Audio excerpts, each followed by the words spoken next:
And so we have 911 and now Boston. And since 911, President Bush was able to get a lone wolf um, criteria into the Terrorism Act and so on. And it seems as if this is a major strategy of the government. Now, I'm a lone wolf.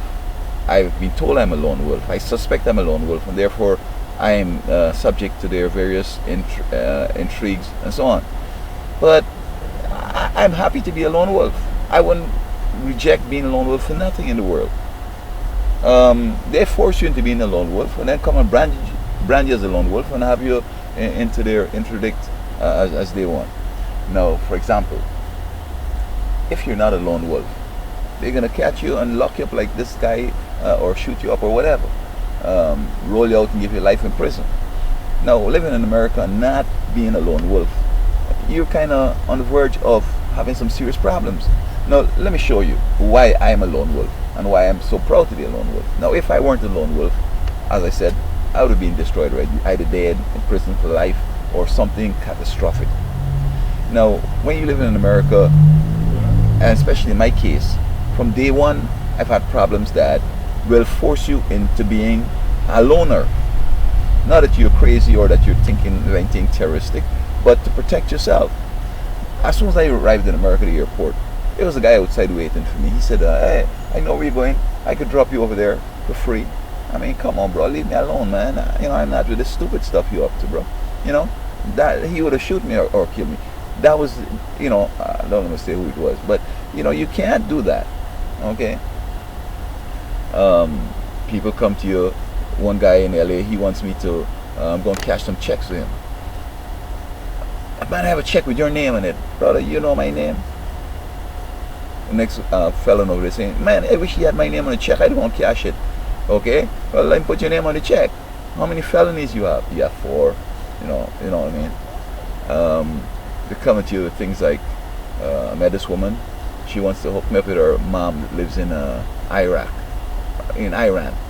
I mean, she doesn't have nobody in Iran. The person will be right in Virginia or in Washington or whatever, and I'm going to set you up on a terrorist spot and then come and arrest you. People come and give you things to eat, hoping to poison you. People tell you, man, hold this thing in my back just now. Police pull up and they try to investigate that. Now you find yourself in a lot of problems. You don't even know what's in there. Rifle, bomb material, all kind of notes. You know what I mean? You just can't be this gregarious kind of person. Now, even in church, you find that they have people who infiltrate your church and try to set you up. When I was in Canada, there was this guy who came to the church I was going to, and from day one I suspected he was working with the Canadian government. So even at church, sometimes some of them women try to play like, oh, I'm so interested in you, yeah, or set themselves up so you'll be interested in them, but they're working for the government and they're trying to not find out anything. They're trying to set you up. I'm teaching in Florida. This young girl coming and young girls, they coming up and trying to have a conversation with me. They're lifting the foot up backwards and playing sexy with me and all this stuff. Man, listen, I'm not interested in you little girls. Now sit down. One in class, she tells me, she started cursing me up first in Florida. This was an alternative school, so she cursing and won't do nothing, no work. But then suddenly she get an epiphany. She's saying, oh, I'm going to be good. I'm going to do my work. You're my favorite teacher. And then she comes with a game with, before that she starts setting up as if she's a lesbian. Oh, my girlfriend was over by me for the weekend. My parents weren't home.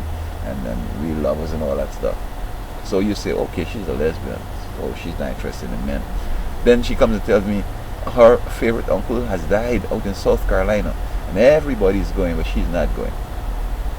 Thinking that I would say, well, okay, for the weekend, let me take you to McDonald's or come with me to go to church. You try that, they're going to arrest you saying that you were trying to put endanger this child or something like that. Okay, you say, she's a lesbian, she's not interested in no man. That's beside the point, man. You made a date with this girl, you met her. I mean, they say, get on the ground. Cars pulling behind you with the guns and everything, So, living in America here, with this intrigue that the government has going on, especially when they single you out, you got a good education, you're trying to make a contribution, you're trying to, get up in life, they come at you because you're a threat of, being intellectual, starting a business and becoming rich. I mean, there's so many ways they want to knock you down. And I could go on and on, tell you almost every day somebody comes to me with some stupid stuff. Recently, I just came back from Puerto Rico and poor, so I eat around and so on. And there was a certain guy, I knew him before I left, he and his girlfriend now, and he's telling me places to eat. Now, the place where I used to eat, you don't get a lot, and so on.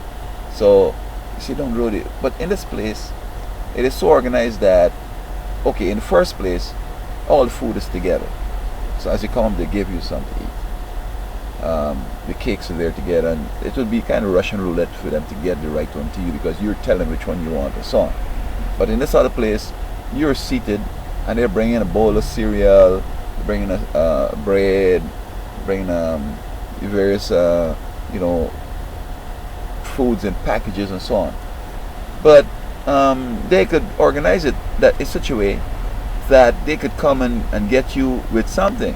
The other day I felt so bad, I'm feeling direct and so on.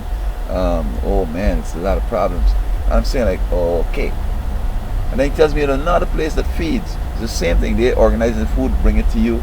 They slip something there when you're not watching, and it's problems. So you just can't listen to people. You just can't associate with people. You're driving a vehicle on the road, one of these losers asks you for a ride. Next thing the police pull up, which was pre-planned. The police pull up, stop you. He put the crack pipe on your side, put the marijuana by you, and then the police will say, it's by you, you're controlling it, you're guilty.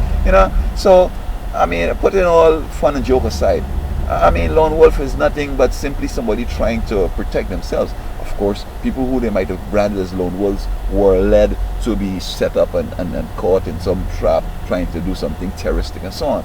But even what is the flaw about the lone wolf approach is this: individuals are extroverted, some are introverted. Some people are by nature loners. So you're going to watch everybody who moves by themselves as a possible terrorist and so on.